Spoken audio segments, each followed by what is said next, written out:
자, 다음 주제는 리니어 리그레션입니다. 우리가 리니어 모델을 써서 풀 수 있는 세 가지 문제를 아까 소개했고요. 리니어 클래시피케이션 소개했고, 그 다음에는 리니어 리그레션을 살펴보도록 하겠습니다. 세 번째, probability estimation은 우리가 렉처 노트를 바꿔서 다음 렉처 노트에서 설명을 하도록 하고요. 자, 리니어 리그레션 내용을 설명하겠습니다. 자, 일단 리니어 리그레션 이전에 리그레션이라는 용어를 먼저 설명하고자 합니다. 리그레션이라는 것은 통계학에서 많이 연구가 되어 왔고 지금은 통계학뿐만 아니라 모든 학문 분야, 비단 공학이나 자연과학, 의학뿐만 아니라 사회과학, 인문사회, 과학 이런 쪽에서도 널리 사용되는 그런 중요한 툴이 됩니다. 아주 하이 레벨로 이야기하자면 리그레션이란 X, 즉 우리의 데이터, 그리고 Y, 레이블, 둘 사이의 관계를 공부하기 위한 그런 방법이다. 굉장히 애매하게 써 있죠. 그만큼 아주 제너럴한 그런 개념이 됩니다. 그 다음에 Y라고 하는 레이블이 여기 쓰여져 있음으로부터 여러분은 뭘 짐작해야 되냐면 이 리그레션도 역시 지도학습, 즉 슈퍼바이즈드 러닝의 한 사례이구나라고 간접적으로 알 수 있습니다. 자, X 데이터를 우리는 그냥 뭐 데이터다라고 이야기했는데 학문적으로는 여러 가지 다른 이름으로 불려왔습니다. 워낙 넓은 분야에서 사용이 되다 보니까 이제 다양한 이름을 가지고 있습니다. 하지만 다 같은 의미입니다. 하나씩 살펴보죠. 일단 피처, 우리가 아까 이야기했었죠. 데이터 하나하나 보고 피처라고 이야기했었죠. 한 사례에 크레딧 카드 어플라이 할 때 이름, 뭐 나이, 성별, 그리고 소득 이런 것들 하나하나 피처라고 이야기했었죠. 또 다른 말로는 covariate이라고 이야기하기도 하고 아니면 뭐 predictor variable, independent variable 이거 외에도 수십 가지 이름이 있습니다. 여기 중요한 몇 가지만 적어봤고요.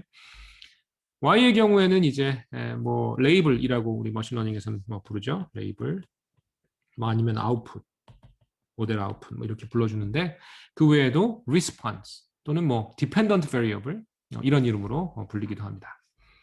자, 그럼 우리의 트레이닝 데이터는 as usual 이렇게 x하고 y의 페어로 구성되어 있고 구체적으로 뭐 예를 들면 large n개가 우리에게 주어진다라고 가정할 수 있고요. 자, 그 다음에 우리가 요 전 렉처 노트에서 잠시 우리 프리뷰 했었죠. 우리의 어떤 가정이 들어가죠? 인터폴레이션이 아니라 리그레션이라는 머신러닝 모델을 우리가 사용한다라고 했을 때 우리의 가정은 우리가 관심 있는 타겟에 노이즈가 섞여 있다라는 가정이에요. 그렇죠? 구체적으로는 이필론으로 우리가 노이즈를 불러주겠습니다. 그래서 우리의 관찰값 y라고 하는 것은 우리의 타겟 f에 어떤 노이즈 텀이 더해져 있다라고 가정을 하고 모델을 만들어 나간다는 거예요. 자, 그래서 아까도 이야기했지만 우리 전 렉처 노트였나요? 거기서도 이야기했지만 이렇게 디터미니스틱하게 타겟 펑션으로부터 y라고 하는 레이블이 나온다라고 뭐 볼 수도 있겠지만 보다 현실적으로 노이즈 텀이 추가가 된다면 이렇게 probabilistic distribution으로 우리의 타겟을 가정하는 것이 보다 합리적일 겁니다. 우리의 골은 그러면 어떻게 되느냐 하면 모델을 찾는 것이죠. G 또는 G of X를 찾는 것이고 그 모델의 역할은 Y를 approximate 하는, 즉 F라고 하는 것을 가장 잘 approximate 할 수 있는 그런 모델을 찾는 것이 되겠죠. 달라진 점 없습니다. 기존과 동일해요. 예를 들어서 한 가지 간략한 그림을 이용해서 설명을 해보도록 하겠습니다. 뭐 뒤쪽에 다시 이야기하겠지만 우리가 지금 여기 도시화한 모델의 정식 이름은 Simple Linear Regression이라는 것이고요. 그 의미는 뒤쪽에서 더 정확하게 파악할 수 있을 겁니다. 자, 어쨌든 Simple이라고 하면 x의 차원이 1차원이다라고 생각을 할 수 있고요. 그래서 여기 x 축에 다양한 x 값을 표현해놨습니다. 예를 들면 뭐 1, 뭐 2, 제일 쉽게는 3, 4, 뭐 이렇게 x가 가질 수 있다라고 생각을 해주시고요. 그 다음에 y축으로는 우리 그 관찰값, 레이블, 여기서는 이제 예를 들면 뭐 특정한 값이 여기 이렇게 쭉 나오겠죠. 뭐 여기에 뭐 1.2라고 하면 뭐 조금 크니까 1.4, 이건 좀 뭐 많이 크니 1.7, 이거는 뭐 1.3 이런 식으로 y의 레이블 값이 아까는 뭐 이제 딱 떨어지는 디스크리트한 레이블이었다면 남녀노소 이런 식, 여기서는 이제 컨티뉴어스한 그런 리얼 넘버가 y로 온다라는 거고요. 자, 그 다음에 보다 중요한 것은 이제 우리가 이 1.4라는 걸 관찰했는데 그 1.4라는 것은 어떤 분포로부터 나온다는 거예요. 그래서 그 분포를 각각 x 위치에 이렇게 같이 그려봤습니다. 이게 이제 가우시안 베일 쉐입 모양이죠. 옆에서 보면 이렇게 생긴 거고요. 특정 위치에서 하나 뽑았다. 이런 설명이 됩니다. 이해하시죠? 예를 들면 요 x는 여기서 요 점에서 나온 거고 요 x는 여기서 나온 거고 요 x는 여기, 요 x는 여기서 나온 것이겠죠. 그 다음에 가우시안이라고 가정하면 이 센터의 위치가 평균이 될 것이고요.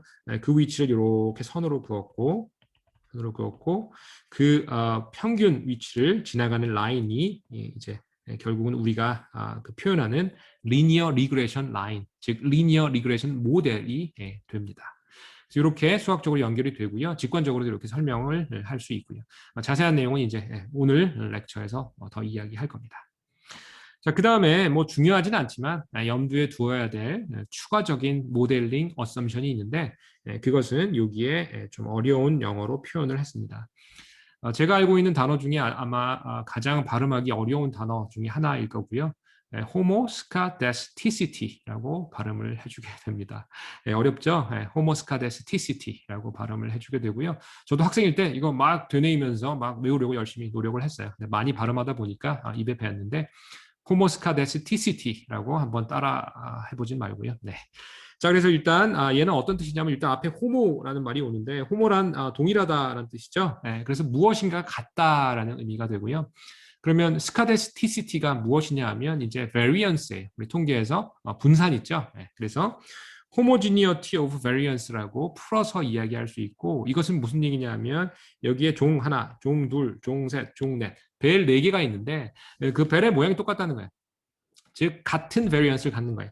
어떤 종은 이렇고 어떤 종은 이런 게 아니라 동일한 variance를 갖는, 즉 동일한 쉐입을 갖는 가우시안. 위치는 다를 수 있어요. 평균은 다를 수 있지만 두께는 쉐입은 같은 그런 종을 쓰겠다라는 것도 숨겨져 있는 가정입니다. 통계를 공부하고 있는 분들은 뭐 잘 이해하는 그런 가정이겠죠. 그래서 각각의 x 밸류에 대해서 finite한 variance를 똑같이 갖는다라는 것이 이 homoscedasticity 가정이고요. 이 가정이 리니어 리그레션에 대부분 녹아 들어가 있습니다. 자, 그래서 예를 들면 y1, y2 뭐 해가지고 yn까지 관찰값이 있을 것이고 그 다음에 각각의 x에서 위치에서 우리가 가정하는 것은 예를 들면 뭐 가우시안 쉐입 뭐 보다 일반적으로 이렇게 probability of y 레이블인데 뭐에 컨디셔닝 되냐면 현재 값이 x1일 때.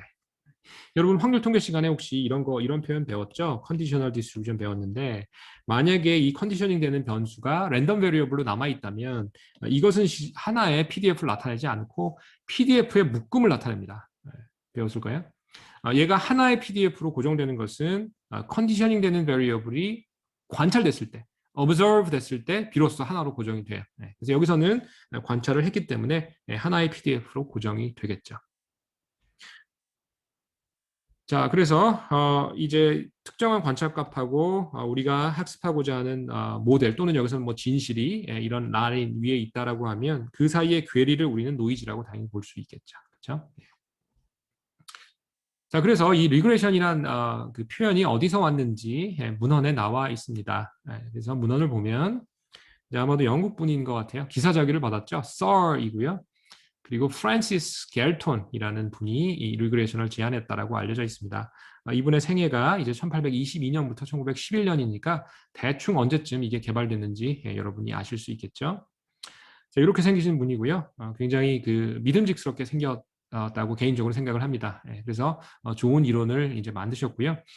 실제로 이제 이분이 퍼블리시한 그런 논문 또는 뭐 거기서 나온 이제 관련된 서적에서 가지고 온 그림인데 여기 보시면 이제 뭐 어른, 아이 이런 얘기가 나오고 뭐 여러 가지 복잡한 도식이 나오게 됩니다.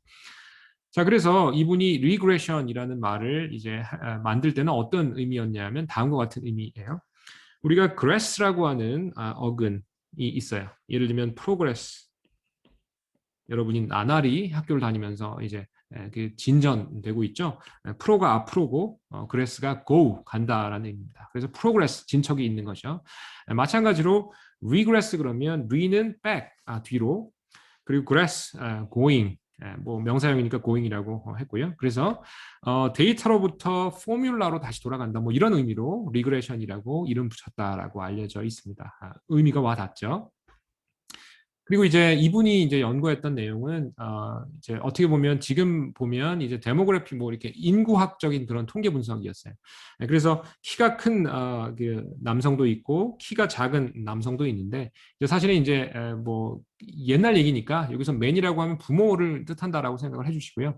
네, 그다음에 여기 son이 나오는데 이제 뭐 자녀라고 생각하면 되겠습니다. 그래서 키 큰 부모 있고 키 작은 부모 있는데 뭐 막 해가지고 뭐 평균적으로 이제 보면 이제 뭐 평균에 수렴하게 된다. 뭐 이런 그 알쏭달쏭한 이야기고 이 내용 자체가 중요하다기보다는 이제 이 리그레이션이라는 것이 어디서 나왔는지 여러분이 그냥 알면 좋을 것 같아서 공유를 합니다.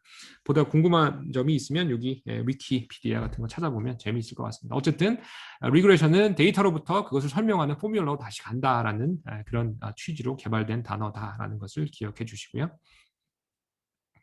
자, 이제 리그레이션에 대한 느낌 받았을 것이고 우리는 리니어 모델을 써서 리그레이션을 하고 싶죠. 즉 리니어 리그레이션에 대해서 설명을 합니다. 리그레이션을 할 때 리니어 모양을 쓰는 리니어 모델을 쓰는 것, 그것이 리니어 리그레이션이고요. 아주 파퓰러한 그런 모델이 됩니다. 그리고 이제 역사적으로는 리그레이션 그러면 뭐 아까 골튼이라는 분 그리고 데이터로부터 포뮬러 간다 이런 내용을 기억하겠지만 사실은 실제로 학문적으로 리그레이션 딱 들으면 여러분은 뭘 생각해야 되냐면 이건 레이블이 연속적이구나. 그것을 기억하는 것이 훨씬 더 중요합니다. 슈퍼바이즈 러닝의 두 가지 사례를 들었죠. 클래시피케이션, 리그레이션이에요. 클래시피케이션은 디스크리트 레이블 그리고 리그레이션은 연속적인 레이블. 그게 아주 중요한 점이에요. 리그레이션을 딱 들으면 연속 레이블이구나, 연속 추정해야 되는구나 라고 기억을 반드시 해주시고 혼용해서 사용하지 않기 바랍니다. 클래시피케이션하고 다른 문제죠. 자, 그래서 여기에 써놨는데 리얼 밸류 타겟을 모델링하거나 리얼 밸류 레이블을 예측하기 위한 그런 행위라고 보시면 되고요. 아주 긴 히스토리 가지고 있습니다. 그리고 소셜 사이언스나 비헤비어 사이언스, 뭐 공학이나 자연과학 포함해서 널리 사용되고 있는 알고리즘이고요. 자, 그래서 다시 한번 강조하면 리그레이션이라는 이름을 듣는 순간 여러분은 리얼 밸류구나 Y가 라는 것을 반드시 연상시켜야 된다는 거예요. 자, 그 다음에 심플 레그레이션과 멀티플 레그레이션 어떻게 다르냐 하면 하나의 프리딕터, 즉 유니베리탄, D가 1인 거, 그러니까 X1만 있는 거. 아까 X0는 언제나 1이죠. 이거 말고 실제 데이터 하나만 있는 1차원 데이터에 대한 리그레이션, 심플 리그레이션. 라인을 쓰면 심플 리니어 리그레이션이라고 불러주고요. 그게 아니면 즉 차원이 2차원 이상이 되면 이것은 멀티플 리니어 리그레이션 이라고 불러줍니다. 뭐 크게 중요하지는 않지만 혹시 읽다가 논문이나 이런 걸 읽다가 이런 표현이 나오면 이것이구나라고 기억해 주면 될 것 같고요. 자, 그래서 우리는 어쨌든 지금 중요한 것이 뭐 통계적인 내용이 아니고요. 이건 머신러닝 클래스죠. 뭐 통계 클래스가 아니에요. 그래서 머신러닝 측면에서 리니어 리그레이션 논의하면 됩니다. 얘가 일반화 되느냐 구체적으로는. 그래서 뭐 심플 리니어 리그레이션 가지고 설명해도 뭐 충분합니다. 그래서 without loss of generality 우리는 심플 리니어 리그레이션을 이용해서 설명을 하겠습니다. 자, 그래서 리니어 리그레이션이라고 하면 결국은 이제 우리가 알아내야 되는 것은 라인이에요. 라인의 방정식 생각해 보시고요. 그 라인의 웨이트들이 있을 텐데 결국은 데이터를 이용해서 최적의 웨이트들을 찾아내는 바로 그 태스크가 됩니다. 그런 하나하나의 파라미터들 알아내는 행위, 머신러닝이라고 하기도 하고 파라미터 에스티메이션이라고 하기도 합니다. 자, 그래서 실제로 이제 추정이론이라는 학문 분야가 있고 그 추정이론에 보면 다양한 메소더러지를 배울 수 있어요. 우리 전기정보공학부 대학원에도 추정이론 과목이 개설이 되고요. 그거나 머신러닝이나 진배 없습니다. 그래서 이제 혹시 관심이 있으면 여러분 뭐 머신러닝 수업도 듣고 추정이론 수업도 들으면 도움이 될 겁니다. 자, 그래서 리스트 스퀘어라고 하는 방법이 있고요. 최소 자승법이라고 하는 방법이고 이게 가우스가 개발했다고 알려져 있고요. 우리가 이 최소 자승법을 좀 더 구체적으로 배우게 될 겁니다. 이거는 이제 어떤 관찰값이 있고 우리의 뭐 모델이 있다면 이 사이에 에러가 있고 각각 포인트에 대해서 이 에러, 다른 말로는 레지듀얼이라고 하는데 이걸 제곱한 거의 평균, 민 스퀘어드 에러죠. 결국 그 민 스퀘어드 에러를 미니멈, 최소로 만드는 그런 라인을 찾는 그런 문제이고요. Ordinary Least Squares라고 OLS라고 이야기하고도 합니다. 그리고 나중에 설명하겠지만 얘의 장점은 이터러티브하지 않고 그냥 수학 공식으로 closed form 솔루션이 존재해요. 그래서 사실 가우스 시대에 이미 머신러닝을 하긴 했지만 이제 그 당시 당연히 GPU가 없었기 때문에 이터러티브한 연산, for loop 이런 것보다는 한 방에 풀리는 클로즈드 폼 솔루션을 원했고 이것이 아주 좋은 사례가 됩니다. 그래서 가우스의 위대함을 다시 한번 느낄 수 있는 그런 모델이죠. 이외에도 많은 방법들이 있고요. 그 다음에 맥시멈 라이클리후드에 근거한 그런 리니어 리그레이션 방법들도 있습니다. 하지만 뭐 이번 수업에서는 이제 추정 이론 시간이 아니기 때문에 가장 기본적인 심플 리니어 리그레이션 모델을 사용을 할 것이고요. 관심 있는 수강생들은 이런 수업이나 다른 방법론들에 대한 소개, 도서, 뭐 논문 이런 것들을 참고하면 좋을 것 같습니다. 그래서 뭐 베이지안 리니어 리그레이션이니 뭐 프린시플 컴포넌트 리그레이션이니 정말 많은 수십, 수백, 수천, 뭐 아마 수만 가지의 리그레이션 테크닉들이 제안이 되어 왔고요. 그만큼 넓은 응용 범위를 지닙니다. 우리는 이번 수업 시간에서 머신러닝 측면에서 이 리니어 리그레이션을 살펴볼 예정이고, 다른 말로 하면 일반화 측면에서 리니어 리그레이션 알고리즘이 트레이닝을 잘 시킨다고 하면 일반화가 될 것이냐, 즉 이아웃을 작게 만들 수 있는 그런 가능성이 있는 것이냐, 그 측면으로 우리는 더 자세히 들여다볼 예정입니다. 구체적으로 원디멘저널 그리고 투디멘저널 리니어 리그레션에 대한 간략한 사례를 가지고 설명을 조금 더 해보죠. 자, 일단 여기서는 어떤 상황이냐 하면 데이터들이 지금 여기에 점으로 표현되어 있는 이런 데이터들이 있는 것이고요.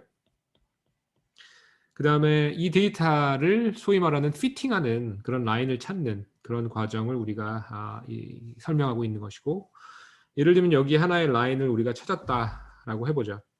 이건 H이고 우리가 사용하고 있는 라인의 집합에 속하는 한 멤버가 되겠죠.